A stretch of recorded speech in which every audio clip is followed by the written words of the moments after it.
The following is a presentation of Project Independence and WCWP. Project Independence is the Aging in Place initiative of the town of North Hempstead.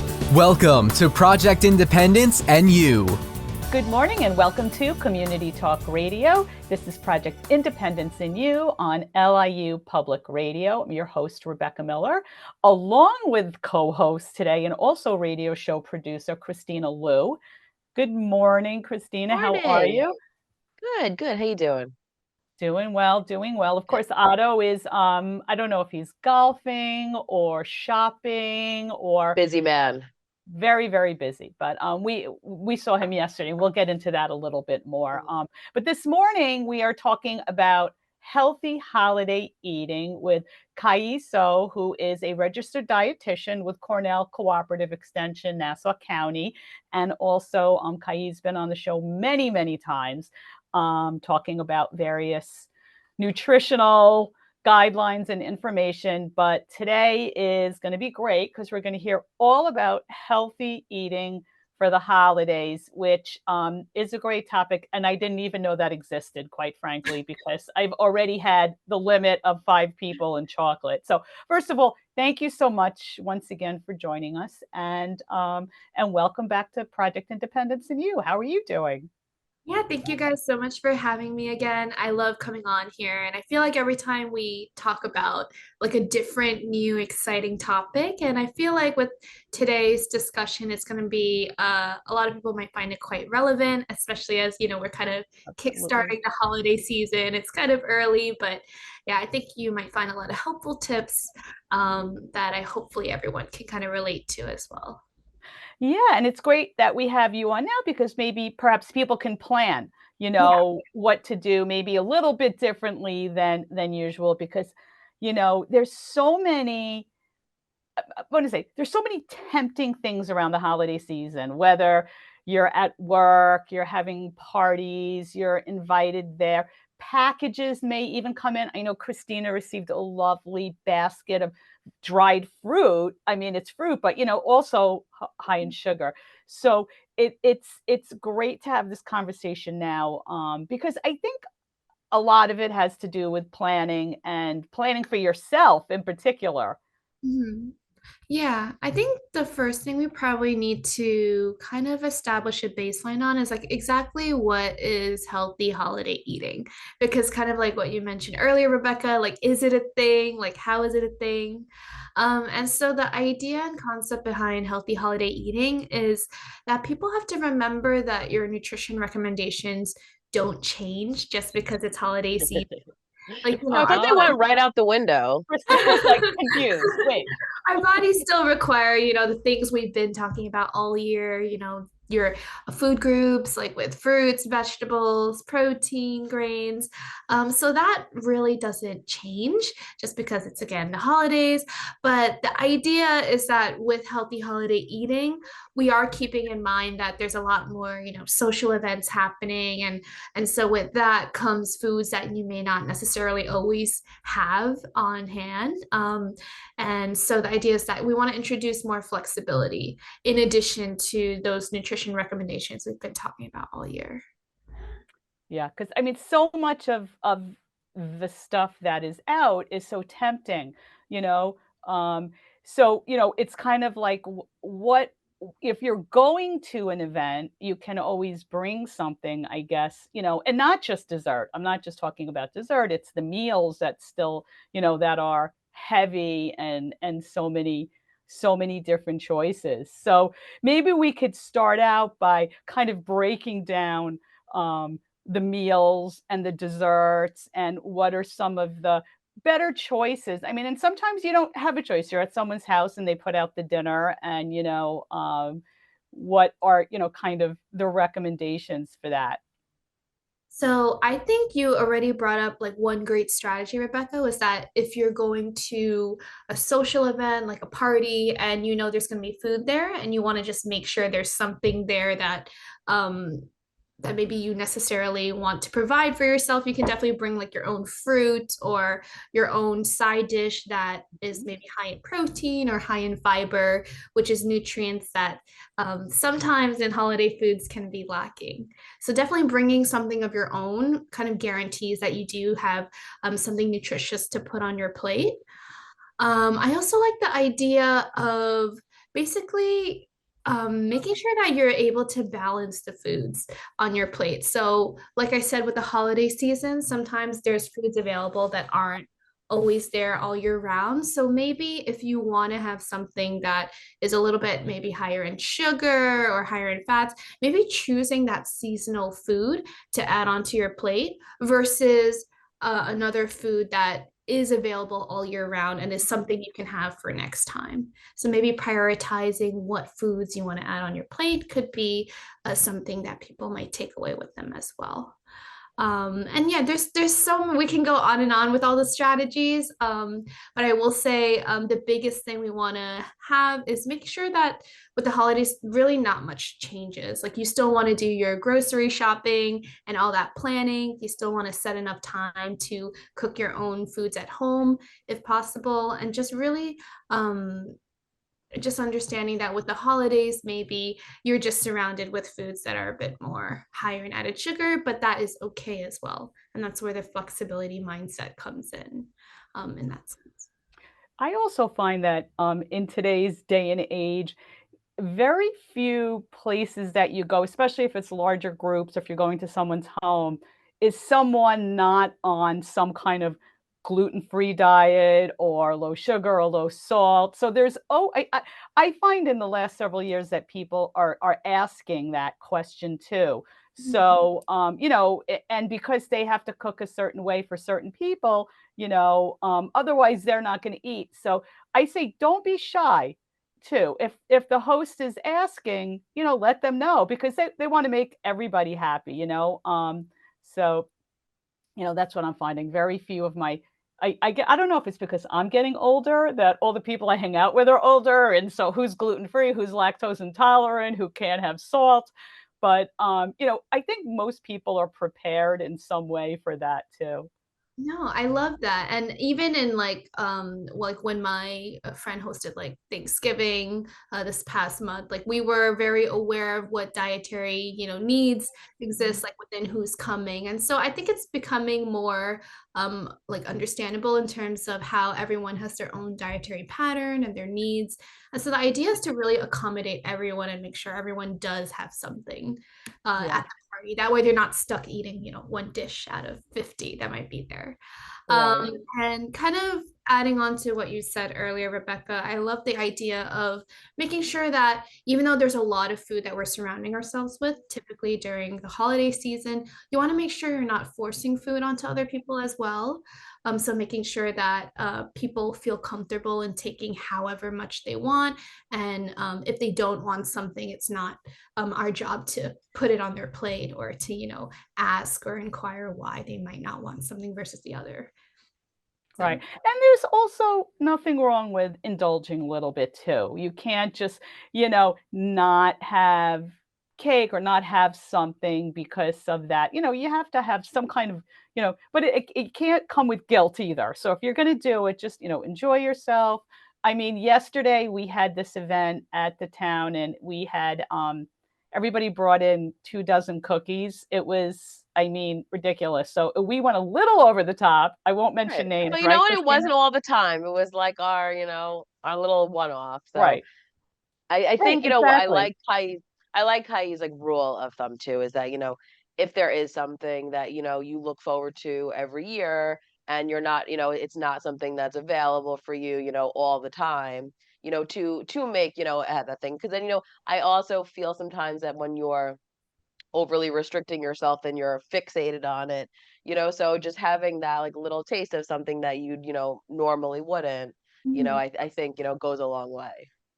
Yeah, and I also like how I feel like slowly like the healthy lifestyle definition is kind of being redefined. Mhm. I think most people might think that with a healthy lifestyle, you can only stick to whole foods and like Right. the fruits, vegetables, anything that's in a package is not good. You know, that mentality I think is slowly kind of fading away a bit because people are realizing that it's impossible to expect people to not have packaged goods at all at any time of the year. And so, what I like to encourage nowadays is that a healthy lifestyle can, of course, have those food groups we mentioned fruits, vegetables, whole grains, protein, but it should also encompass, you know, the food, the sometimes foods, as I like to call it. So maybe cakes, cookies, whatever that may be or look like for you. It's important to have a balance of all the time foods and sometimes foods.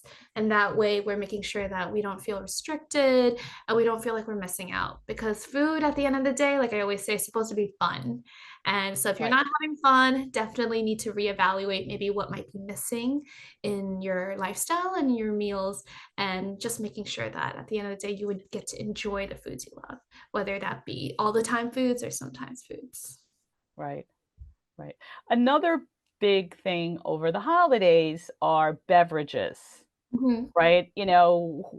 Whether the alcoholic beverages or eggnog or things that you don't normally drink. And they a lot of those drinks, pack a lot of calories and also sodium. So I like, we have some information that you sent over and also that Christina have just about kind of the mindfulness. I just love the being aware, even if you're having something that might be higher in sodium. But beverages and things like dressing, all those kinds of things they're kind of a little sneaky, in terms of the calories that they punch or the sodium. I mean, even in soda, there's sodium. So you have to kind of be careful, right? Yeah, no, I think you brought up a great point, which is that a lot of times liquids and beverages are often overlooked as things that could add to, you know, your sodium levels, your sugar Right. levels, and overall calories. And so I think it's a great idea to kind of talk about what some of those food examples could be. So like you mentioned earlier, Rebecca, soda is kind of the one of the notorious beverages that has a lot of added sugar in it. Even if you're adding cream and sugar to a beverage like a coffee or tea, that is still definitely something to be included or just be mindful of as something that adds to your overall added sugar level throughout the day. Right. Soups as well, soups, salad dressings, those are definitely kind of the big ticket items that are very high in sodium. And pretty much anything that's saucy tends to also be high in sugar, Right. sodium, or calories. And so, with keeping all that in mind, I think the biggest thing we could do is just remember that, okay, everything we put on our plate, especially if it's saucy or if it's a beverage, it does have a lot, it's a little bit sneaky in terms of how calorie dense they can be.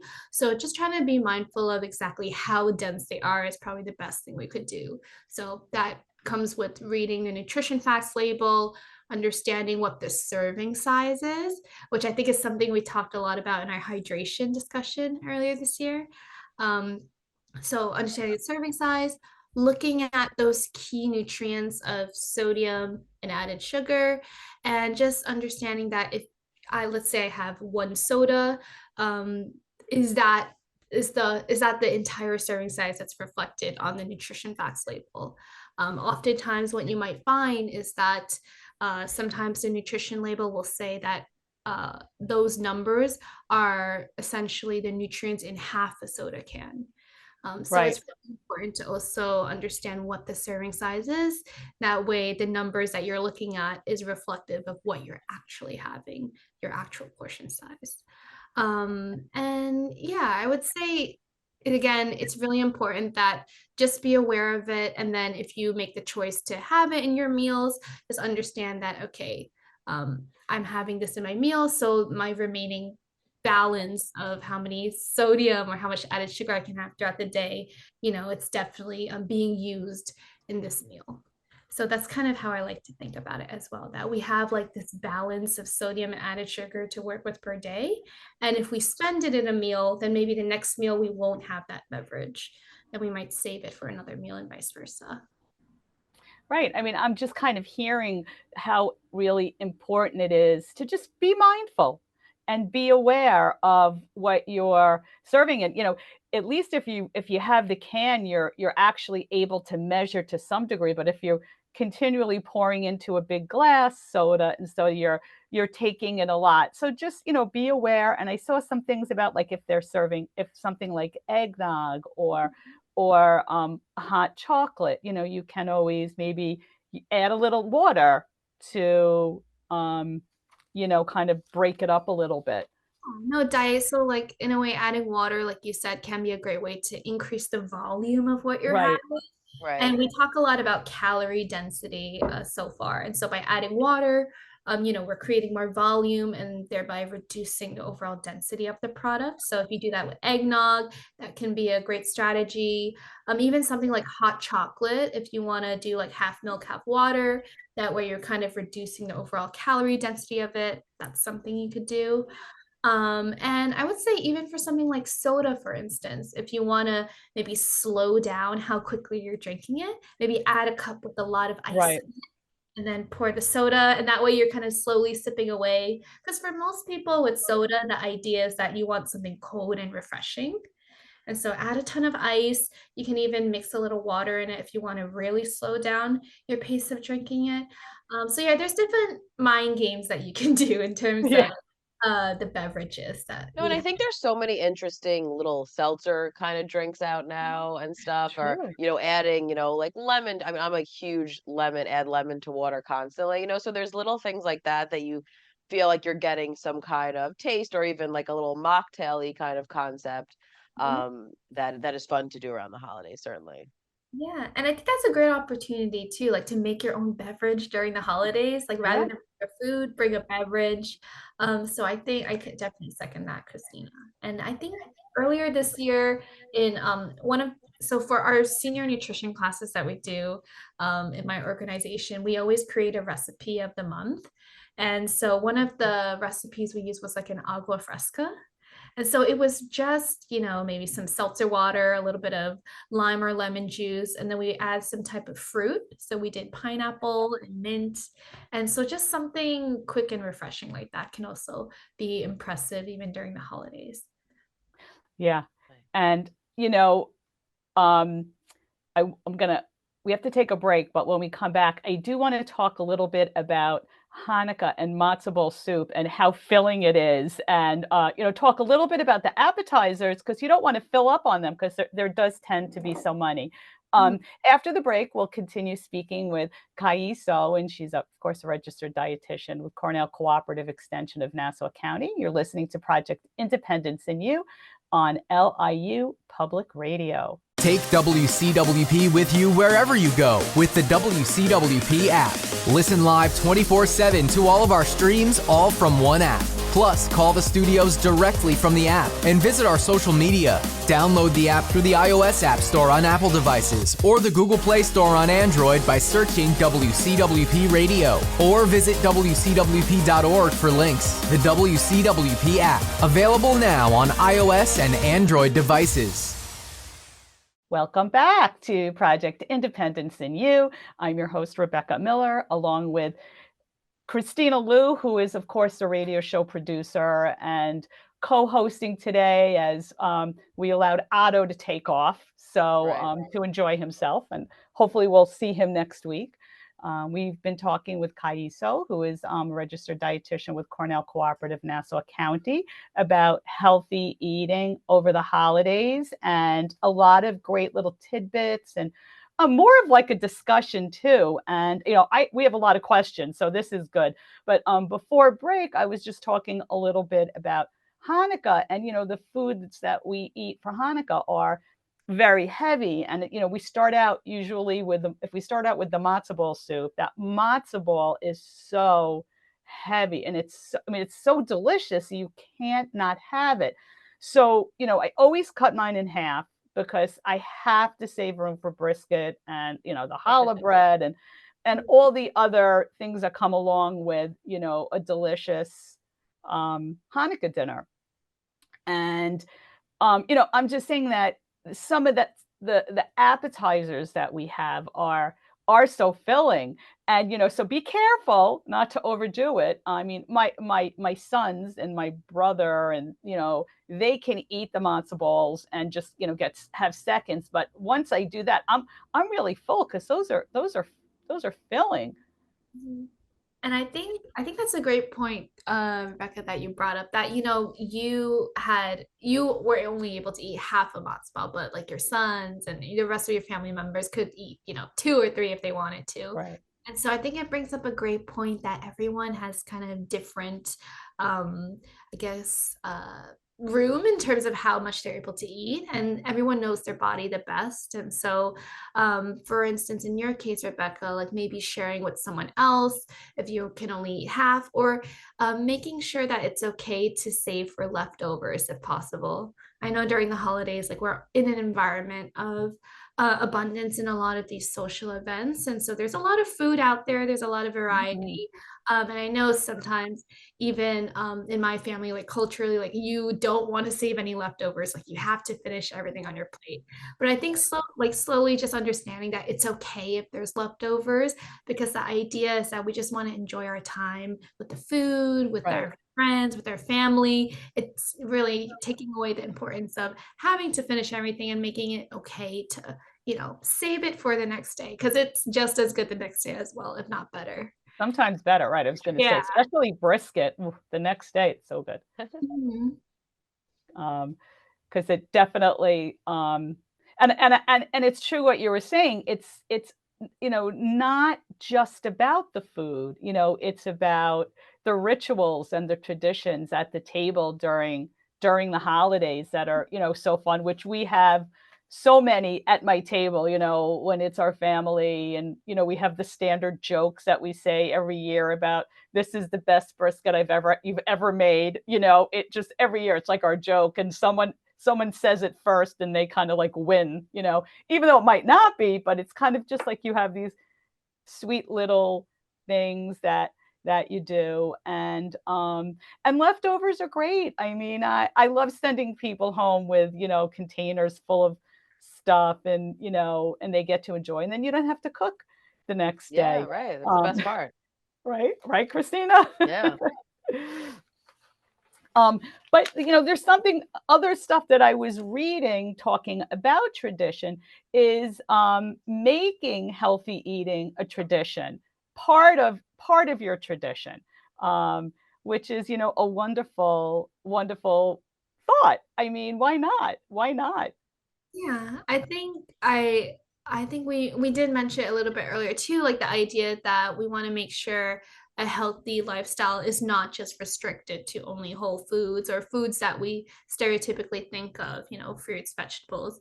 Like a healthy eating lifestyle should encompass, a balance of all things. And I also like reframing the idea that, good foods and bad foods, kind of taking away those labels and making sure that every food that we want to include in our meals and our lifestyle has a place.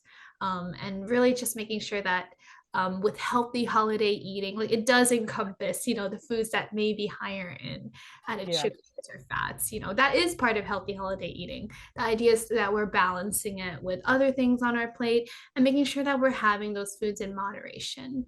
And I also like to, I notice a lot of articles and conversations. Sometimes they label healthy holiday foods as only the fruits or vegetables that people um, think about. But I also think it's really important to understand that sometimes people love those fruits and vegetables, and that's kind of like, what they want to prioritize in their meals. So making sure that as we move forward into this healthy holiday season, consider what your health goals might be. Like Is your goal to connect socially with others? Is your goal to maybe stay active, get a certain amount of minutes per week in terms of physical activity? Or is your goal to avoid overeating? Maybe you just want to make sure that you avoid feeling that uncomfortable fullness into the Hmm. holiday season. So, whatever that goal may be, I think now is a great time for everyone to choose maybe one or two goals they want to keep in mind, and then put that into practice as we move into the next coming months. And I don't even know if this is a question for you per se, or just kind of a comment. And I'm always looking for recommendations. So I'm always very careful, and I do think ahead of a meal that I'm going to be going to, and how to kind of turn down someone who likes to push the food on you, Mm. that like it's just there are just people where it's like, that's all you're going to take more, take more. And it's like, no, no, whoa. And then someone gets insulted. So, I'll pile it on my plate just to make someone else happy. And sometimes I'll wind up overeating just because of it. So you always have someone at the table who kind of like, I want to say, food shames you in some way, you know?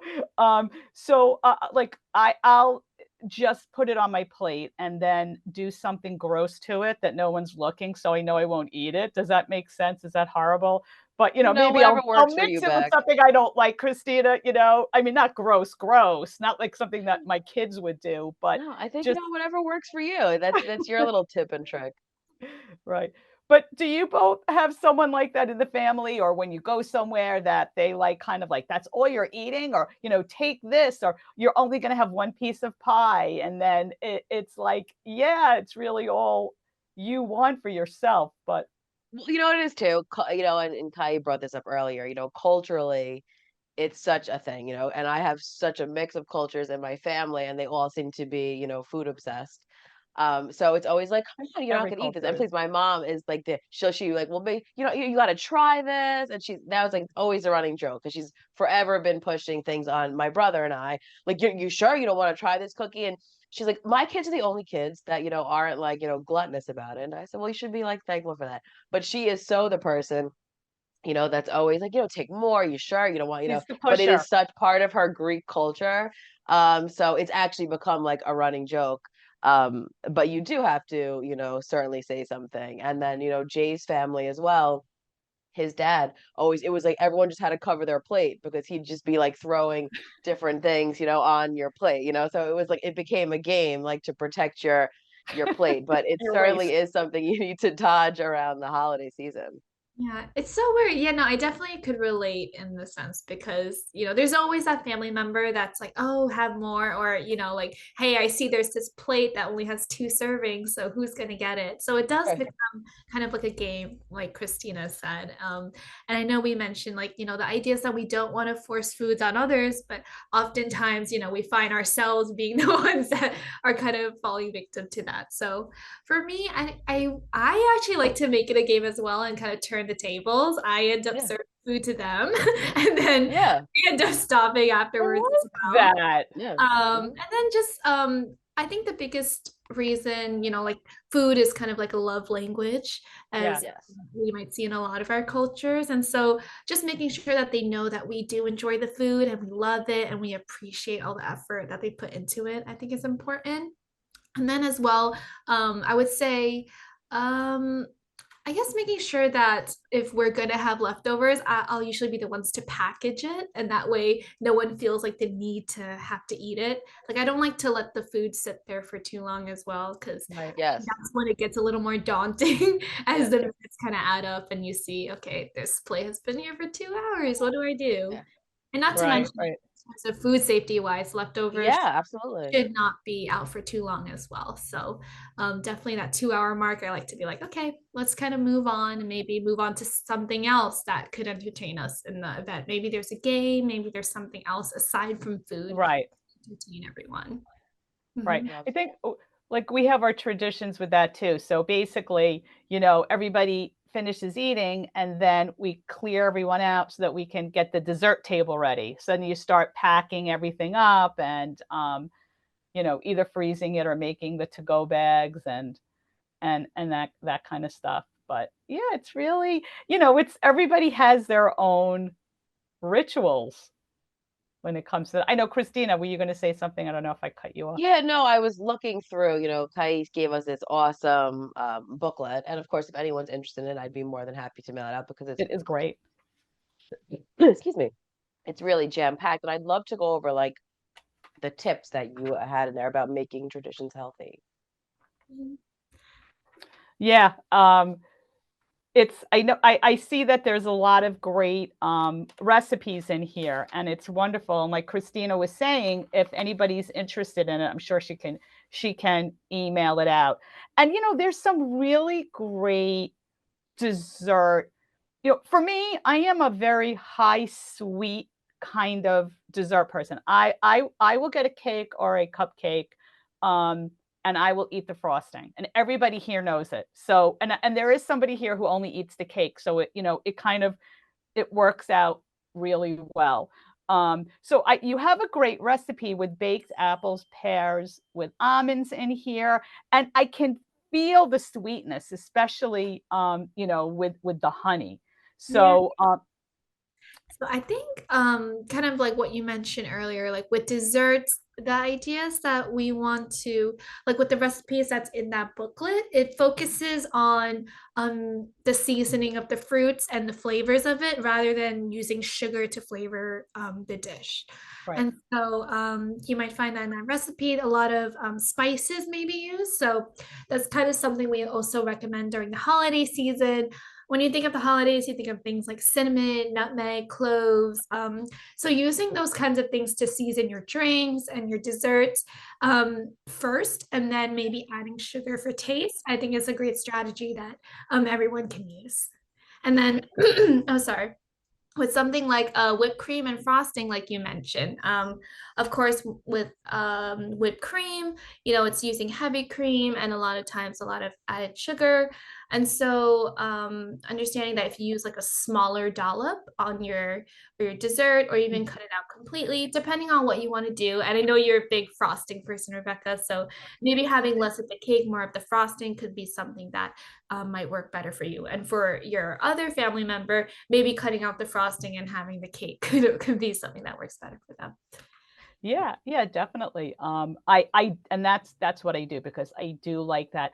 I also found that there's dark chocolate hummus, and it's excellent. I don't know if you've ever had it, but it is wonderful, and to me tastes like frosting. So it's really great. So there are things out there.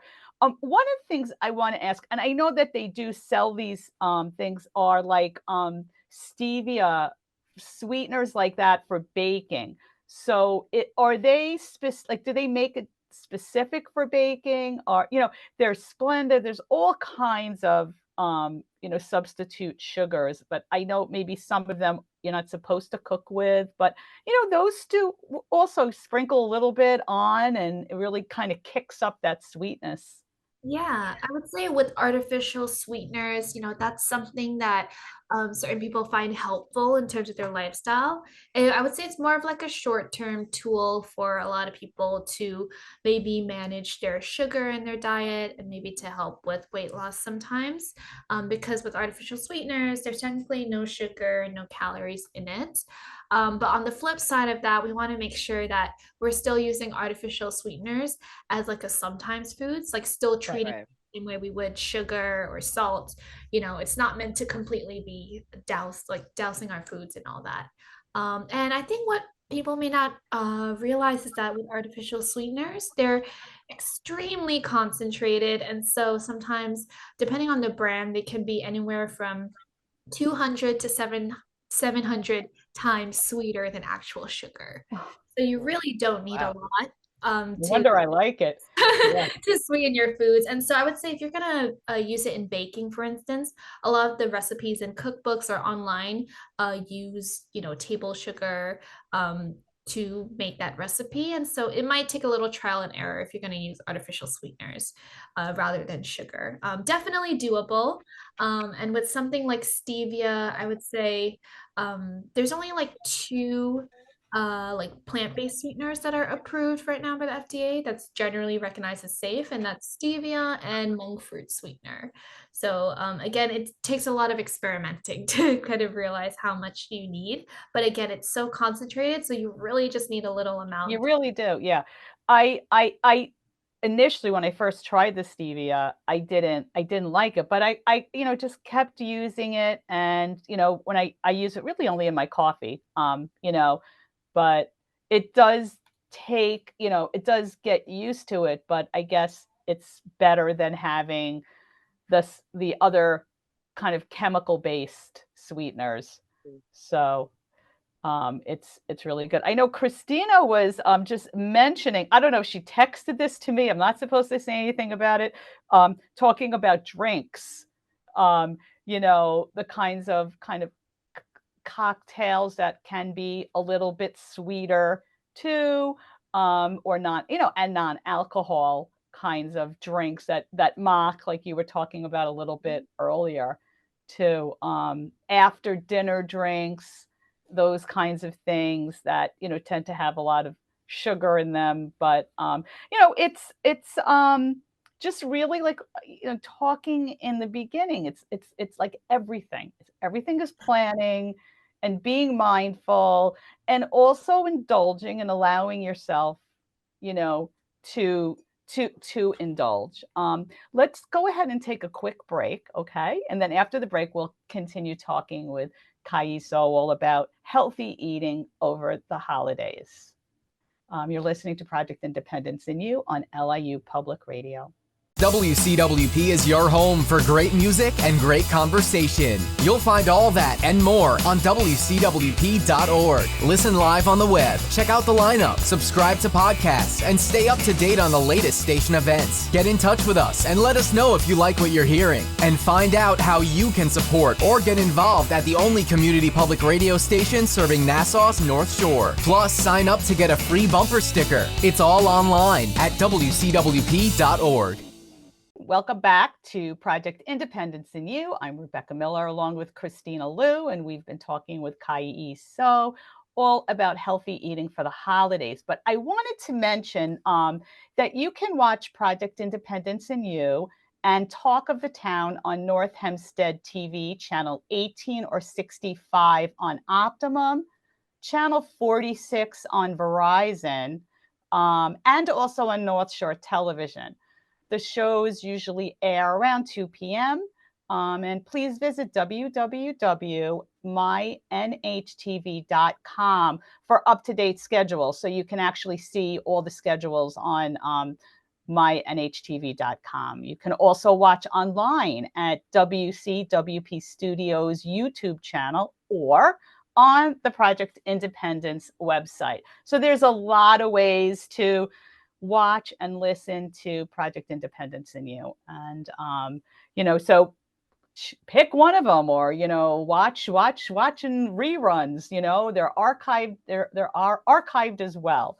I know Kristina is studying this recipe book, and she's just, looking at all these beautiful pictures in here.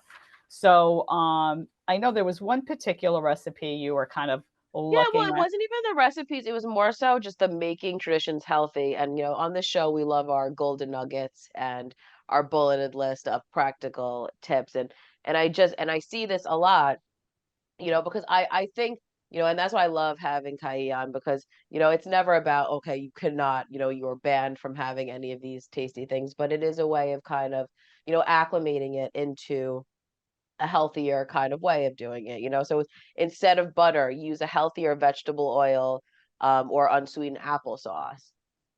So I think it's like nice Like to that. have these tips and tricks to, still have that dessert, but, make it a little healthier, Yeah, and a which I lot think of is great. those tips and tricks that are in those packets, it's really the ideas that we're just trying to make sure we're maximizing the nutritional value of the foods that we're having.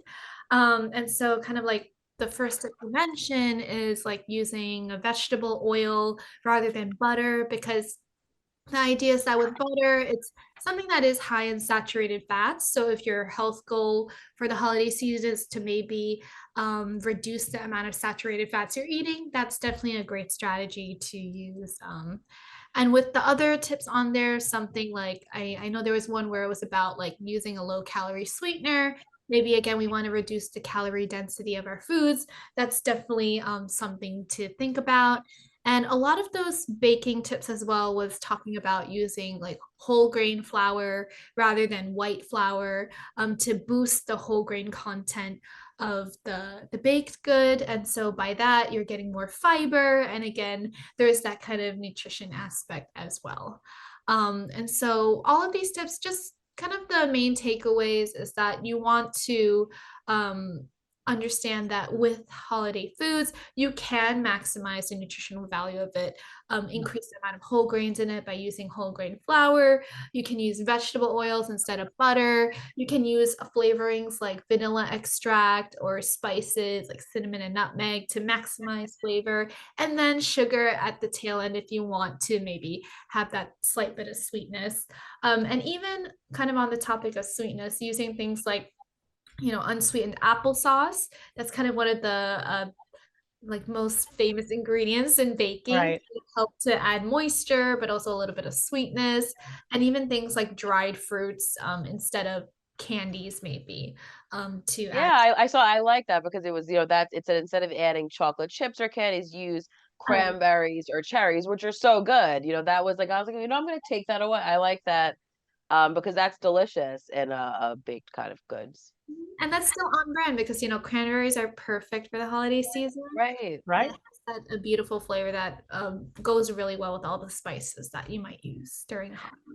And I want to put something else out there that I've been using for years. Years and years ago, when I was in college, I worked at a health food store, and they had apple butter in the jar, just apples.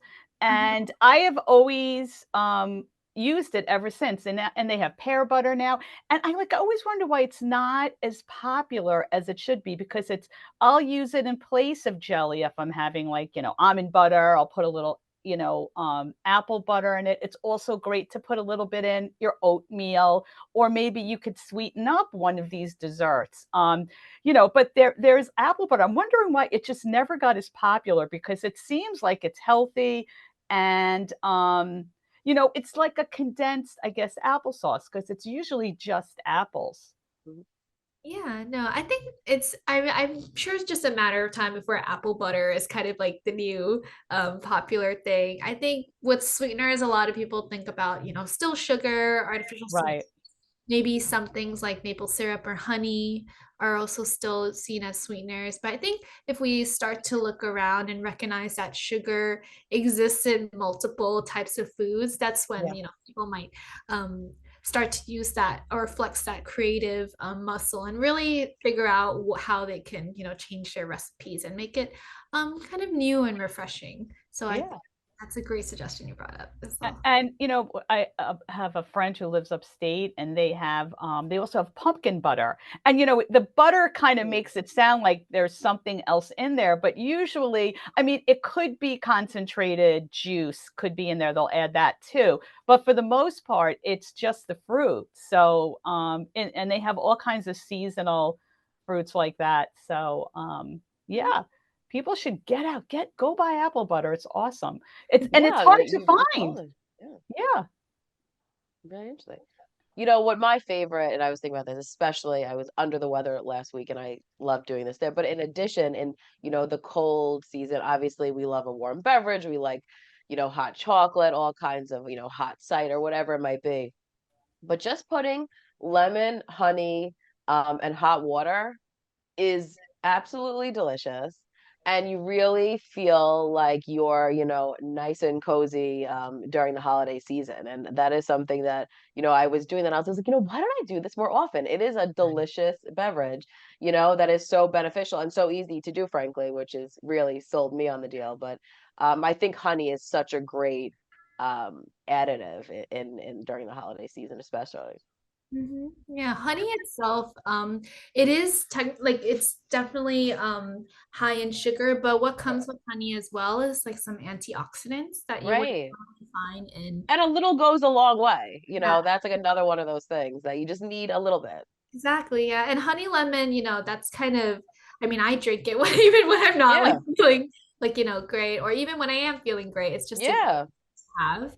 And it's so minimal as well. Like what I do is I like to like squeeze the lemon so the juice goes into the honey Yes. lemon, and then you Hmm. just leave the That's lemon, it. Yeah. the zest and all, and I think that's amazing. Absolutely.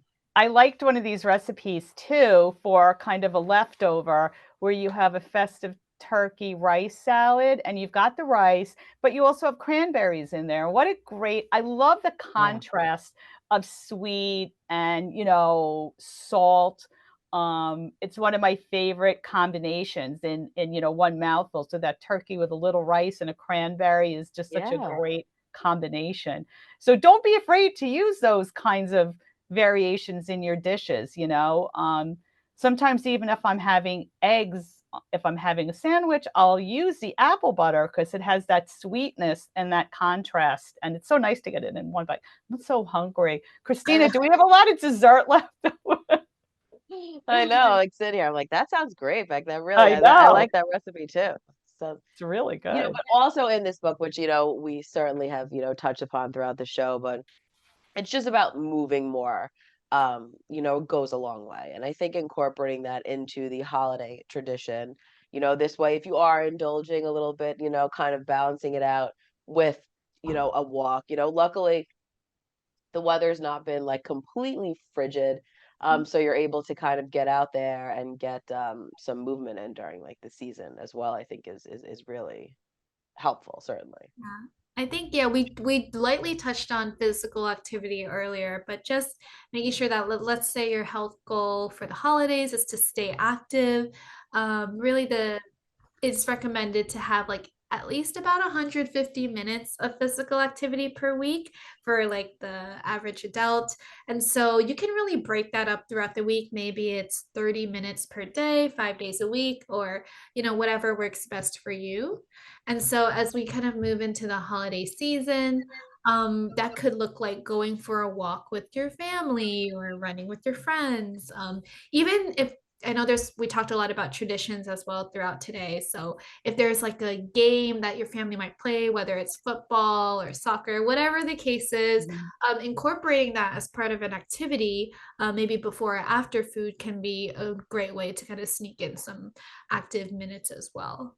Um, and I think something as well that is kind of related but not quite, but the idea of getting enough sleep and making sure your body gets rest, because we might be moving around more during the holidays, we might be going to a lot more places, and so making sure you're still getting your 7 to 9 hours per night, because that not only helps your body to rest, but also it makes sure that um your appetite stays regulated as well. They found Mm. that the more sleep deprived you are, the more that region of your brain that evaluates your appetite is kind of skewed. And so the less sleep you Right. get, True. oftentimes what they found is that you definitely stray towards choices that were maybe higher calorie density, higher sodium. And so just making sure we're getting that rest as well, in addition to everything else that might be going on. Mhm. One other food I would love to talk about, again, I'm just getting back to food. I'm sorry. Exercise and sleep is so important. And, because the combination of that adds on to stress and, learning how to manage your stress is really an important thing too, whether you're doing meditation, you're being mindful in the moment. But one food I do want to talk about is a sweet potato because again, I love the sweetness and they're so versatile and usually come up in the fall and in every holiday there's some wonderful use for a sweet potato. And I'm looking at one of the recipes here. Can't take my eyes off it. It's a sweet potato crust for a quiche with turkey bacon. Ooh. And it's just, showing how versatile sweet potatoes are. I'm a huge sweet potato fan, and they pack so many nutrients it compared to just a regular potato. So talk to us about the sweet potato, would you? Yeah, no, actually, I believe it was either earlier this year or the end of last year that, again, I talk about how every month in our senior nutrition classes, we do a different recipe. And one of it happened to be like a sweet potato crusted quiche. And so what happens in that recipe is that you ideally want to thinly slice your sweet potatoes. And then you kind of use those thinly sliced sweet potatoes to form a crust at the bottom of your sheet pan. And then once you Oh, have I your like it. crust Okay. formed, then you pour in whatever filling it may be, eggs or to make a quiche. You can put in maybe some cheese or some other vegetables in there, and then you bake it all together, and then it turns out to like kind of like this beautiful casserole. Um, and Hmm. so this is one of the great examples where we're utilizing vegetables in a way that maybe it's not traditionally used. Oftentimes, it's a side or it's something that you sprinkle on top. But if you really put vegetables in the forefront, especially something nice and starchy like a sweet potato, it really can do a lot. And with sweet potatoes, I think with potatoes in particular, it's one of the vegetables that some people are not sure of because potatoes maybe have a reputation of being high in carbohydrates. And so, Right. especially for people who have diabetes or is trying to be mindful of their carbohydrate intake, that can be almost a little scary to work with. But yes, potatoes have carbohydrates and even sweet potatoes, but the idea is that we still want to make sure, even if you do have diabetes or prediabetes, you need carbohydrates in your diet. And so having a sweet potato in your meal is just one of the choices you want to make, or you want to include in your meals if that's going to be like your carbohydrate intake for the meal. So just kind of making sure that for people, it's really important to have carbohydrates, whether you have diabetes or not. And it's a nutrient that is essential for your overall brain health as well. So you can't not have it, You essentially. cannot have a sweet potato. And I You're kind right. of, when you were talking about the potatoes, and I can't help but think that are they somewhat related to like squash? Because there's so many similarities, say, between like a butternut squash and a sweet potato. And there are like a lot of recipes that call for both together, a sweet potato and a butternut squash. Yeah, I think I'm not sure if they're like I guess plant-wise related, but they are nutritionally speaking under the category of what we call starchy vegetables. And so with sweet potatoes, with squashes like butternut or acorn squash, I mean, we're so lucky to be on Long Island to have these Right. Absolutely. seasonal vegetables. And so the idea with kind of starchy vegetables is they are an important part of our plate. And so when you cook them in recipes, it's important to make sure that, like, okay, what else is going in it? Like, am I going to be adding things that are high in saturated fats, like sour cream or, Right. bacon or whatnot, things that might be really high in sodium? Or could I balance it with other things? Maybe like I'll cook it with olive oil, maybe I'll add some other type of protein. So again, it kind of goes in conversation with the idea of balance. Like, what else am Right. I putting on my plate? And also, this is so multifaceted, but like, even if I do have a baked potato with sour cream and bacon on it, that's not a bad thing as well. It just means, again, okay, maybe the rest of my plate, I want to be a little bit lower in sodium because this thing already has all that. Right. So there's so many layers to kind of how you can approach Right. Yeah. nutrition and But I think that's like the nice message of the whole thing, yeah, because I a lot of times I think people get too overwhelmed and oh my God, I can't make all these. I want to enjoy the holidays. I mean, there's all these things, but I think that that's what is nice is that there are these choices and that Yeah. you can have something that you have to prioritize. As we said, it's about planning and figuring out what is the thing that you really want, and then you kind of tailor your meal around, what that is. So I think that that's the nice overall message of the interview. No one has to go fully panic. You can still have a Right. great Right. holiday, yeah, you exactly. know. And I think And, that's and yeah, and there's sorry, and there's just so many, sweeter options. So, because obviously that's what's in my head, but and that's what I think about the holidays. But Khy Ee, you were saying, I'm sorry. Yeah, I think just kind of the biggest takeaway that I hope people get from this conversation is that with healthy holiday eating, it looks different for everyone, depending on what Right. health goals you want to outline. And also, some people, they might find that it's it works better for them to have what we call cheat days. And some people, it works better for them to have more balanced meals throughout the week. So whatever Right. that looks like for you, it's up to you. It's up to you. Well, actually, we have to go to break right now. We were talking, to Khy Ee Siew, who is a registered dietitian with Cornell Cooperative in Nassau County. We'd like to thank you so much for joining us today. It's always wonderful to have you on. Great ideas, great options for healthy eating for the holiday season. You're listening to Project Independence in You on LIU Public Radio.